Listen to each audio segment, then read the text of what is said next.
میں کبھی بھی کوشش کرتا ہوں کسی بھیک مانگنے والے کو نہیں دوں، الا یہ کہ جب 100% اطمینان ہو جائے کہ واقعی یہ مستحق ہے اور کچھ کر نہیں سکتا، وہ ایک الگ بات۔ میں جب میرے پاس بھی لوگ کچھ صدقے وغیرہ کے پیسے بھیجتے ہیں، کچھ میں اپنی طرف سے بھی صدقہ کرتا ہوں، تو میں کسی مزدور کو تلاش کرتا ہوں، کیونکہ یہ پتا ہے کہ یہ بیچارہ اگر مالدار ہوتا تو اتنی ٹف مزدوری بولو بھائی نہ کر رہا ہو۔ یہ مالدار نہیں ہے تو یہ مزدوری کر رہے ہیں۔ نمبر 2، یہ آدمی لالچی نہیں ہے، لالچی ہوتا تو محنت گڑھا تھوڑی کھود رہا ہوتا، وہ رکشہ تھوڑی چلا رہا ہوتا۔ تو ایسے آدمی کو بغیر مانگے دے دو، اور سرسری غور کرو کہ زکوٰۃ کا مستحق ہے یا نہیں۔ اگر لگ رہا ہے تو زکوٰۃ بھی دے سکتے ہیں اس کو، نہیں تو صدقہ تو بہرحال، صدقے میں تو یہ کوئی قانون نہیں ہے، صدقہ تو مالدار کو بھی دیا جا سکتا ہے، تو غریب کو کیوں نہیں دیا جا سکتا؟ وہ تو اور زیادہ ثواب ہے اس میں۔ اور بعض دفعہ اگر میرے پاس کوئی بڑا اماؤنٹ ہو تو پھر میں کیا کرتا ہوں، میں کسی غریب سے یہ پوچھتا ہوں، جو انٹرویو لیتا ہوں نا، کہ بھائی آپ یہ کیوں کر رہے ہو، یہ کیا ہے؟ وہ اس کو نہیں پتا ہوتا یہ مولوی صاحب مجھے چندہ دیں گے۔ اگر پہلے پتا چل جائے نا تو پھر چھوڑو ہوتے ہیں، پھر آج کل یہ غریب کیا ہوتے ہیں، لمبی لمبی چھوڑنا شروع کر دیتے ہیں، کہہ رہے مجھے 2-3 کروڑ روپے مل جائے نا پھر ایسی باتیں شروع کرتے ہیں۔ ان کو نہیں پتا ویسا ہی ہے، ہیلو ہائے، اور بھائی طبیعت سیٹ انڈی والان خاٹ ٹول مول، اگر پٹھان ہے تو تھوڑا سا پشتو مشتو ماری، پنجابی ہے تو تھوڑا سا اس میں، اور بھائی پہاڑ کی حال ہے تو تھوڑا ٹھیک ٹھاک ہو، اس طرح کی تھوڑی سی گلنا شلنا کر کے تو تھوڑا سا اس کو مانوس کیا، اس کے بعد اس سے رپورٹ طلب کی، اور بھائی کیا کر رہے ہو، گھر بھر کیسا چل رہا ہے۔ تو جو عزت دار آدمی ہوتا ہے وہ پہلی دفعہ میں تو یہی کہے گا الحمدللہ اللہ کا دیا بہت کچھ ہے۔ اب یہ نہیں کہ ہم بھاگ گئے، اس کا مطلب ہے بندہ سفید پوش ہے، اللہ کا شکر ادا کر رہے ہیں۔ تو بھائی اللہ کا دیا ماشاءاللہ بہت کچھ ہے۔ بچے کتنے آپ کے؟ جی 2-3 درجن بچے ہیں ماشاءاللہ۔ ایک مثال دے رہا ہوں، ویسے ہوتے نہیں کسی کے۔ اور کون ہے گھر میں؟ یار ویسے ہی پوچھ رہا ہوں یار، تنخواہ کتنی ہے؟ کہنا الحمدللہ یہ دہاڑی ہو جاتی ہے۔ تو اس دہاڑی میں گزارا ہو جاتا ہے؟ ہاں بھائی ہو جاتا ہے۔ اس کا مطلب ہے کہ گزارا نہیں ہوتا، کیونکہ اس دہاڑی میں اسباب کی دنیا میں اتنے بچوں کے ساتھ گزارا نہیں ہوگا۔ تو بھائی اس کو لفافہ چپکے سے پکڑاؤ اور پتلی گلی سے نکل لو۔ اور اس سے زیادہ اچھا کام کیا ہے؟ بعض دفعہ یہ بھی میری کوشش ہوتی ہے، کبھی اس میں کامیاب ہوتا ہوں کبھی نہیں بھی ہوتا، اور کبھی یہ کوشش نہیں بھی کرتا، ٹائم ہی نہیں ہوتا، لیکن میں اس لیے آپ کو بتا رہا ہوں کہ بھائی یہ کام کریں گے تو انشاءاللہ انسانیت کی خدمت ہوگی، اپنی قوم کی خدمت ہوگی، اور اپاہج نہ بنائیں لوگوں کو۔ پھر میں اس سے کہتا ہوں کہ یار یہ آپ اس سے آسان کام کیوں نہیں کر لیتے؟ یا کوئی واقعی بے روزگار ہے، وہ ایسا بھی ہوا ہے، بھکاری آیا ہٹا کٹا، میں نے کہا آپ کچھ کرتے کیوں نہیں؟ کہہ رہے ہیں یار آج کل روزگار نہیں مل رہا، میں کیا کروں؟ میں نے کہا ٹھیک ہے آ جاؤ، ہماری مسجد میں کام ہو رہا تھا، میں نے کہا یار یہ سارا کام یہاں نمٹا دو، یہ کر لو، یہ گڈھا آپ کھودو، آپ مجھ سے 100 روپے مانگ رہے ہو، میں آپ کو 2000 روپے دے دوں گا ایک دن کے، یا 3000 روپے دے دوں گا ایک دن کی دہاڑی۔ اب فوراً پتلی گلی سے نکل لیا۔ بھائی جب آپ ہٹے کٹے ہو، آپ کی باڈی سے لگ رہا ہے کہ آپ کدال کسی کے سر پہ بھی مار سکتے ہو، اتنی طاقت ہے۔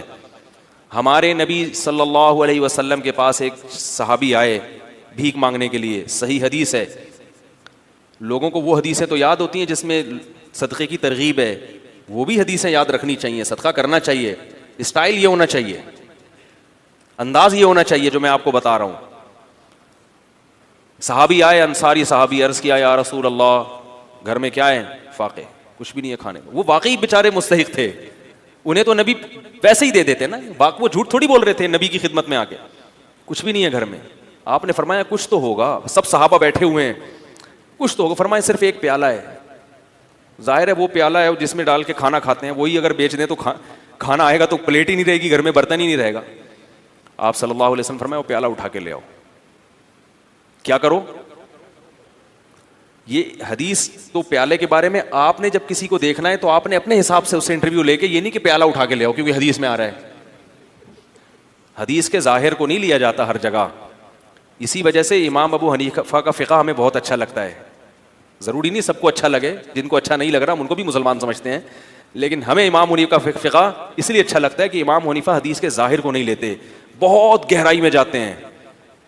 میں تو خود فقہ حنفی کو چونکہ کئی سالوں سے پڑھا رہا ہوں، میں جب ابتدا میں جب میں مولوی بننے کے لیے مدرسے میں بیٹھا تھا تو میں امام ابو حنیفہ کے فقہ سے ایسے ہی بدگمان تھا جیسے عام لوگ بدگمان ہوتے ہیں کہ وہ حدیث کے خلاف ہے، میرا بھی یہی تھا۔ لیکن جب میں نے گہرائی میں جا کے پڑھا تو مجھے لگا کہ امام حنیفہ بڑے ہی خاندانی فقیہ تھے، حدیث کی روح کو سمجھتے ہیں امام حنیفہ رحمہ اللہ تعالی، بہت گہرائی میں جاتے ہیں، اس لیے اتنی جلدی فقہا سے بدگمان نہ ہو جایا کریں۔ خیر، اب کیا ہے کہ رسول اللہ صلی اللہ علیہ وسلم نے ان سے کہا کہ جاؤ کیا لے کر آؤ؟ پیالہ، وہ لے آؤ۔ نبی نے ان کو طریقہ سکھا رہے ہیں، کیسا پیارا آپ صلی اللہ علیہ وسلم کی تعلیم کا انداز تھا. آپ یہ بھی تو کہہ سکتے تھے بھائی اس پیالے کو بیچو, یہ خریدو, یوں کرو جاؤ. تو آپ نے معلم کو بھی بتا دیا کہ تم نے غریب کو صحیح راستہ بھی دکھانا ہے اور اس کے ساتھ اس راستے میں تعاون بھی کرنا ہے. وہ بیچارہ کانفیڈنس نہیں ہوتا, آپ نے اس کو سمجھا کے نکل لی ہے, وہ کنفیوز ہے, یار میں نے کیا کرنا ہے. ہر آدمی میں کانفیڈنس نہیں ہوتا, قوت فیصلہ نہیں, تو آپ نے بتا دیا کہ اس کے ساتھ تعاون کرنا ہے, اس کی حوصلہ افزائی کرنی ہے. تو آپ یہ نہیں آپ صلی اللہ علیہ وسلم نے فرمایا کہ جاؤ وہ پیالہ بیچو اور یہ کرو اور وہ کرو اور خود ہی کر لو سارا کچھ. فرمایا لے آؤ, جیسے جیسے کہہ رہا ہوں نا ویسے ویسے گویا انگلی پکڑ کے چلانا سکھا رہے ہیں, بھیک سے انگلی پکڑ کے چھڑوا رہے ہیں. یہ زیادہ بڑی خدمت ہے. اگر آپ صلی اللہ علیہ وسلم ان صحابی کو کھانا دے دیتے, صدقہ دے دیتے, اگلے دن پھر آ جاتے, وہ تو کھاؤ ختم. اور تھوڑے دنوں میں کیا ہوتا, ان کی زوجہ بھی یہی, بچے بھی یہی کر رہے ہوتے. یہ بھیک ایسی بیماری ہے جو نسلوں میں چلتی ہے. خاندانی بھکاری ہوتے ہیں بعض لوگ, کہہ رہے ہمارے ابا بھی یہی کام کرتے تھے. ٹھیک ہے نا. تو نبی صلی اللہ علیہ وسلم نے فرمایا جاؤ پیالہ اٹھا کے لے آؤ. وہ صحابی پریشان ہے, کیا ہوگا بھائی, ٹھیک ہے نبی نے کہا ہے لے آئے. آپ صلی اللہ علیہ وسلم نے فرمایا اسے کون خریدے گا. ہر چیز کا کوئی نہ کوئی طلبگار ہوتا ہے. ایک صحابی نے فرمایا 1 درہم میں یہ مجھے دے دیں. آپ نے فرمایا اس سے زیادہ میں کون خریدے گا. بھائی اب بزنس کا تو اصول ہے نا, سرمایہ چاہیے تو جتنا زیادہ سرمایہ لے سکتے ہو. ارے یار بھائی بزنس کا تو اصول ہے, حلال سرمایہ ہے. تبھی یہ یاد رکھو اسلام نے کسی چیز کی قیمت متعین نہیں کی ہے. نبی نے فرمایا دعوا الناس, لوگوں کو اپنے حال پہ چھوڑ دو, قیمتیں متعین مت کرو. ان اللہ هو المسعر, اللہ چیزوں کی قیمتیں خود متعین کرتا ہے. جس چیز کی قیمت اللہ نے بڑھانی ہوتی ہے مارکیٹ سے شارٹ کر دے گا اس کو, جس چیز کی قیمت اللہ نے گھٹانی ہوتی ہے مارکیٹ میں اللہ اس کو وافر مقدار میں پھینک دیتے ہیں. اس لیے اصل اصول یہی ہے کہ کسی چیز کی قیمت متعین نہیں ہے. آپ اپنی چیز دھوکہ نہ ہو اس میں, جس قیمت پہ چاہے بیچیں. لوگ کہتے ہیں وہ تو پھر اتنی قیمت چیز مہنگی ہو جائے گی. بھائی وہ آپ سے نہ خریدے, وہ ساتھ والے سے خرید لے, کیا خیال ہے. تو وہ تو خود بخود, ہاں گڑبڑ جب ہوگی جب تاجر مل کے آپس میں ایکا کر لیتے ہیں, معاہدہ کر لیتے ہیں کہ اس سے کم پہ نہیں بیچنا, یہ ناجائز ہے. اسی وجہ سے پھر حکومت کو انوالو ہونا پڑتا ہے, چیزوں کی قیمتیں متعین کرتی ہے. تو آپ صلی اللہ علیہ وسلم نے فرمایا کون خریدے گا. ایک صحابی نے کہا 1 درہم میں. آپ نے فرمایا کہ اس سے زیادہ میں کون خریدے گا. ایک صحابی نے کہا میں 2 میں خریدوں گا. اس سے زیادہ بولی لگ نہیں رہی تھی. اگر اس وقت ہمارے وہ ہوتے نا, کیا کریں یار, یہ روحانی بابے ہر جگہ آ رہے ہیں مارکیٹ. کوئی روحانی بابا ہوتا تو یہ کہتا کہ یہ جو پلیٹ ہے نا اس میں دم کیا ہوا ہے میں نے, 1 کروڑ میں بکتا وہ. تو وہ جو برتن لے کر آئے تھے نا, وہ بجائے کلاڑی خریدنے کے روحانی علاج کا کاروبار شروع کر دیتے. کیا خیال ہے. ابھی ہمارے یہاں یہ بھی ہو رہا ہے کہ بعض لوگ کہتے ہیں یار میں اس کے پاس گیا ہوں اپنے کاروبار میں دم کروانے کے لیے, اور اس کو میں نے 50,000 روپے دیے ہیں, تو میری ارننگ تو روز کی 50,000 ہو نہیں سکتی, تو میں یہ دم والا کام ہی کاروباری کیوں نہ شروع کر لوں. میں بھی لوگوں کو کاروباری مشورے دوں, دم کرا کے دم دمادم ہو جائے گا ٹائٹ والا کام. تو اس لیے میں کہتا ہوں کہ جو روحانی علاج والوں کے پاس اگر کاروبار میں برکت کے لیے جا رہے ہو تو بھائی روحانی علاج ہی شروع کر دو, تو ایسے ٹائٹ کاروبار ہو جائے گا. لیکن یہ گھٹیا کام ہے, روحانی علاج گھٹیا کام نہیں ہے.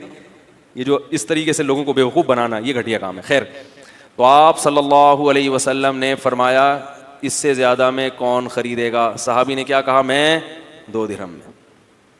2 درہم میں خریدا. 2 درہم آپ صلی اللہ علیہ وسلم نے ان صحابی کو دیے. فرمائے 1 درہم سے کلاڑی لے کر آؤ اور 1 سے اپنے اور اپنے بچوں کے لیے کھانا لے کر آؤ, گزارا چلاؤ فی الحال, کیونکہ اب بھوک کا بھی تو کوئی علاج کرنا ہے نا. تو وہ گئے 1 درہم سے کیا خریدا, گزارے لائق. یہ نہیں کہ پیزا لے کے جا رہے ہیں. آج یہ بھی ہوتا ہے, اپنی حرکتیں ٹھیک نہیں ہیں, اتنی ارننگ نہیں ہے جتنا گھر میں خرچہ شروع کر دیا, اور کہہ رہے ہیں خرچے ہی نہیں پورے ہو رہے, خرچے ہی نہیں پورے. اور کہاں سے پورے ہوں گے بھائی آپ کے, آپ کی اوقات, دکان آپ کی پکوڑوں کی ہے اور باتیں کیا کر رہے ہو, کروڑوں کی باتیں کر رہے ہو.